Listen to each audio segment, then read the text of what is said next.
Welcome to the inner world of emotions. So I want to say first, I want to say thank you for the opportunity. Of course, thank you Um, for having me. I'm so happy to be here with you. Um, so just a little background with um, myself. I'm a psychoanalyst. I'm also a screen writer. I'm also a producer. Hmm. Uh, I have a history in merging the two worlds together, film, television, and psychoanalysis. And Hmm. Aaron, first and foremost, I want to just say excellent performance. Thank you. I mean, I think you had anyone who watches The Prowler will be convinced that whatever was going on, if they could feel the tension, the Mhm. intensity, um, the suspense, and the anticipatory anxiety. I mean, you could just Mm. feel it in a room. Yeah. Which Well, wherever well, wherever thank you for saying that, by the way. That is incredibly kind. Thank you. I mean, I made the mistake of watching it at 3 a.m. Oh, like not like very good because any little crack or something you hear now at your house, I was yeah. I was I was my I mean literally my head was on a swivel. I was just constantly concerned with my surrounding because Right. it was just so real, which Hmm. speaks to your performance. And you know, Mm. I want to first start off with a question. When did you find yourself truly knowing that you could see yourself on screen performing such a scene, performing any scene, as far back as you can remember, when you were young? You know, how did you know that you could do something? What feeling did you feel when you first Mm. experienced this kind of ability? When Mm. someone, either when someone put you on a platform, a stage, a Right. block. Wow. That's a great question, by the way. Um, because of the way that you've obviously presented it in the sense that I'll go into it by saying my parents come from the stage.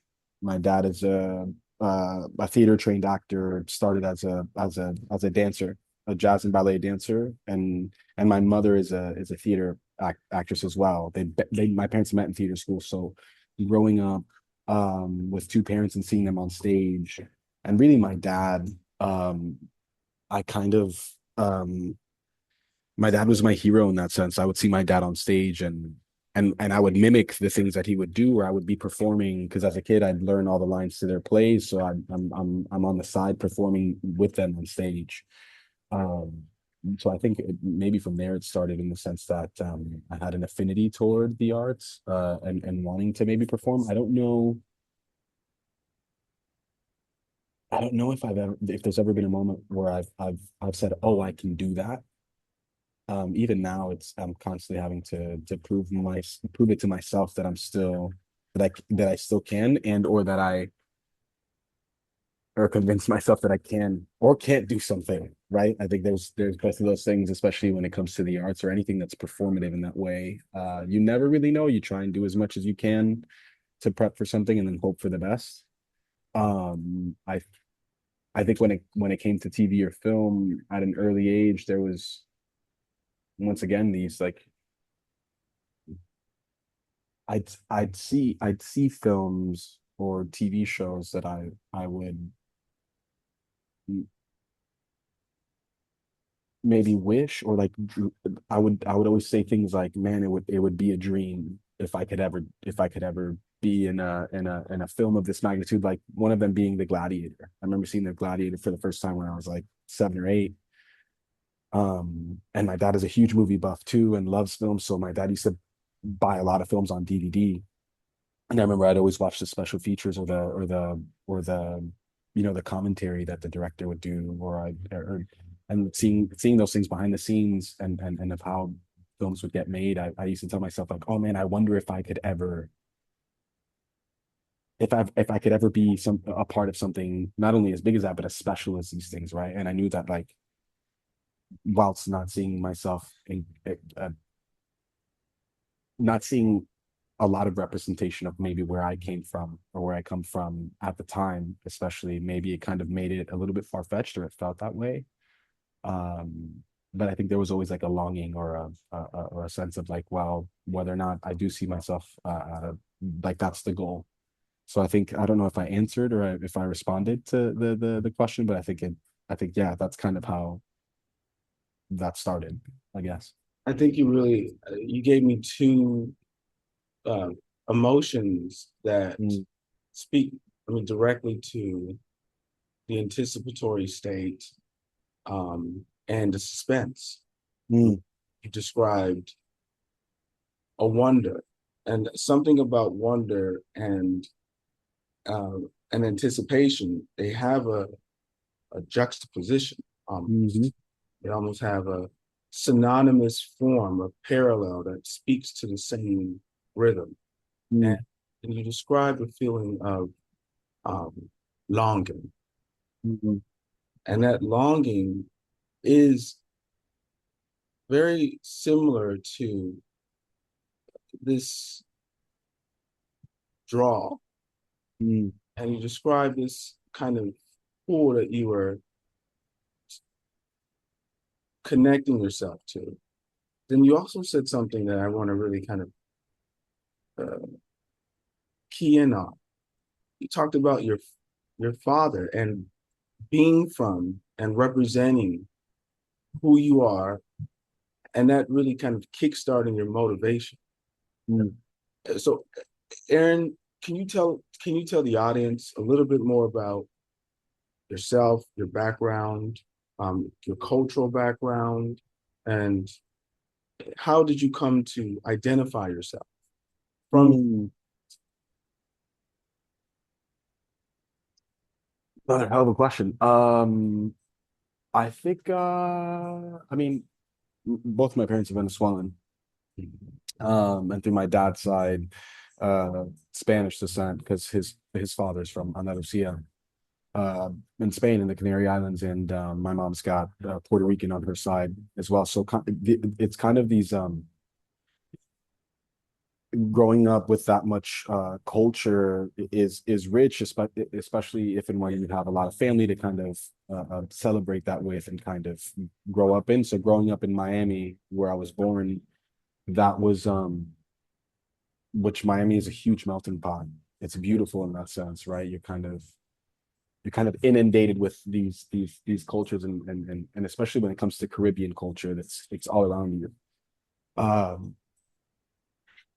so it almost feels like you become incredibly kind of attuned to so many different parts of life and people as a whole. So I think at the age of 13, we ended up moving to Georgia. When I was 13, we moved to the suburbs of Georgia, which was a huge culture shock for me because it was completely different uh, than what it was growing up in Miami. And I found it really hard to kind of connect with people and to even kind of accept that. So within that, like I tried to, and it was, yeah, it was completely different because there was somewhat of an industry in Miami when it came to the arts, right? Whether it was like musically or through dance or even actorally, there was at least like commercial work or Spanish soap operas, and there was a few selective shows that or movies that would shoot in Miami from time to time, but there's not a lot. There's not like a film industry like there is in LA or like there was in Atlanta or New York. But when we moved to Georgia, Atlanta hadn't gotten that boom yet. That came way later when the industry kind of struck there.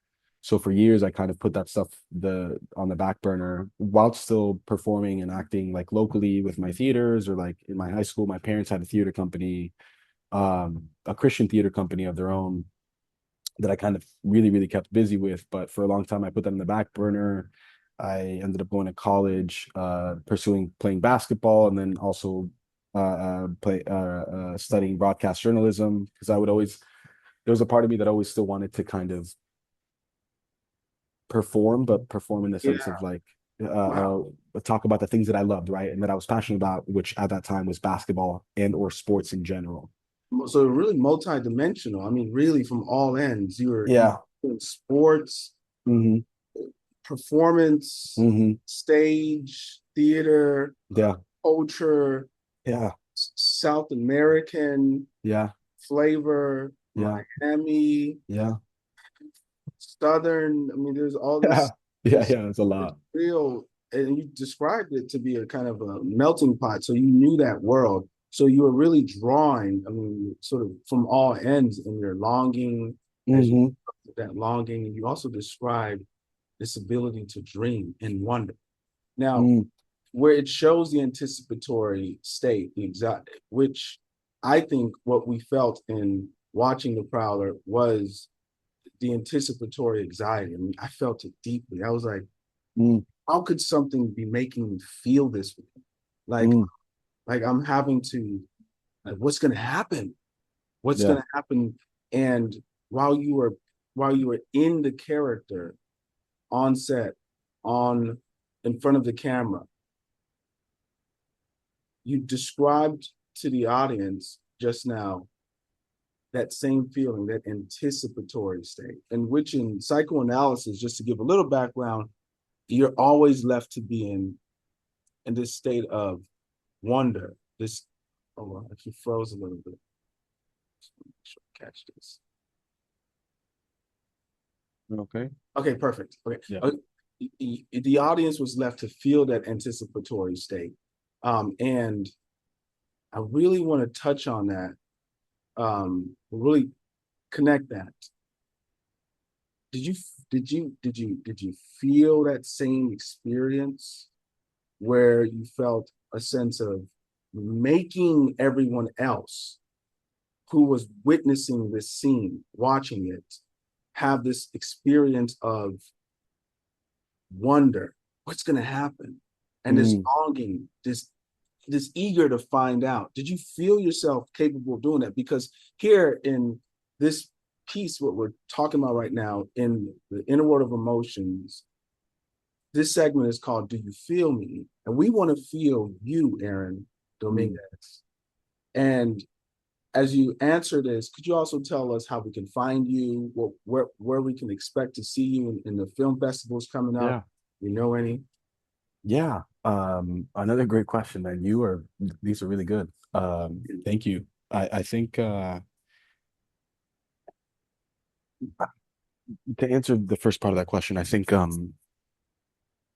both yes and no, right? There's an idea or there's prep work that goes into what it is that we do, that you hope that you can convey, whatever it is, the circumstances that are on the page and the experience that we're all trying to live through that, and then showcasing that on the lens, and then you hope that that resonates with the audience the way that you're trying to portray it. Um, I think with this character and with this film in specific, um, the fact that you're trying to build this tension or this anxiety and this suspense within this genre, I think Christopher and I could both connected, the director, Christopher Pinheiro, and I connected on the fact that uh, the less dialogue, the better for this character, right? I think that as human beings, we're most of the time we're really uncomfortable with silence.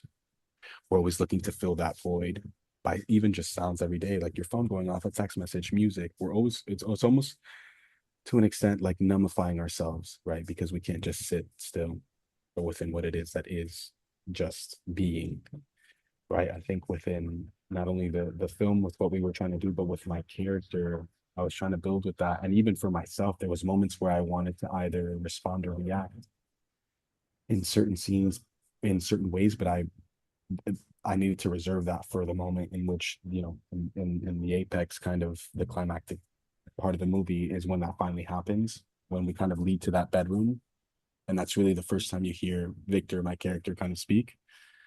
Um, so it's one of those things that once again I needed to play with, and like with Christopher and I, there was a lot of like, because this is a psychological thriller, that was something that I was always kind of like mindful of, which was like how still can I sit within these things and within the nuance of making even the decisions that I did or even the responses and reactions like very subtle to and not like overdo them, right? Because I think that that's another thing too that at times we see in the horror and thriller genre. Um, so yeah, I think that was a constant conversation that I was looking to have with my director, and I hope that we did that well, and that's the way that kind of is received, or the way that yeah, the way that Absolutely. we want to. And yeah, this film, so this short film is going to be a part of the LA Shorts Fest.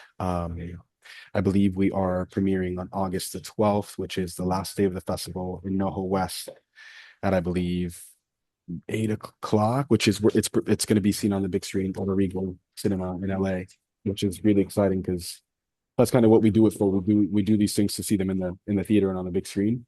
It's And gonna be at there's 10 p.m. August 12th. I'm sorry. 10 p.m. I think. That Correct. evening. At 10 p.m. That's right. In the evening. We'll be closing out the festival at that time in that slot. So I'm excited to see it with an audience as well, because you know, horror and thriller and especially psychological thrillers are meant to be seen with an audience. You know, Yeah. that way you can also kind of receive the energy or see what things are resonating and see what things are not. But yeah, that's that, and I've got some things in the works as far as me goes, Aaron goes. There's things in the works now, and there's a project that I have coming out soon at the end of or toward the end of this year that will be announced pretty soon here. It'll be announced, you say. Soon, yeah. Um, can't Can't give it fully out. confirm. Can't give it out yet. Yeah. Absolutely not. My PR. I But thought where this was a can kid. we find you? I mean, where can the audience find you online? Maybe Oh if they man, on want to. social media, my social media handle is the Aaron Dominguez online. And I really only got like one social media thing that I That's kind great. of I mean, get on. I think you just need one North Star to follow.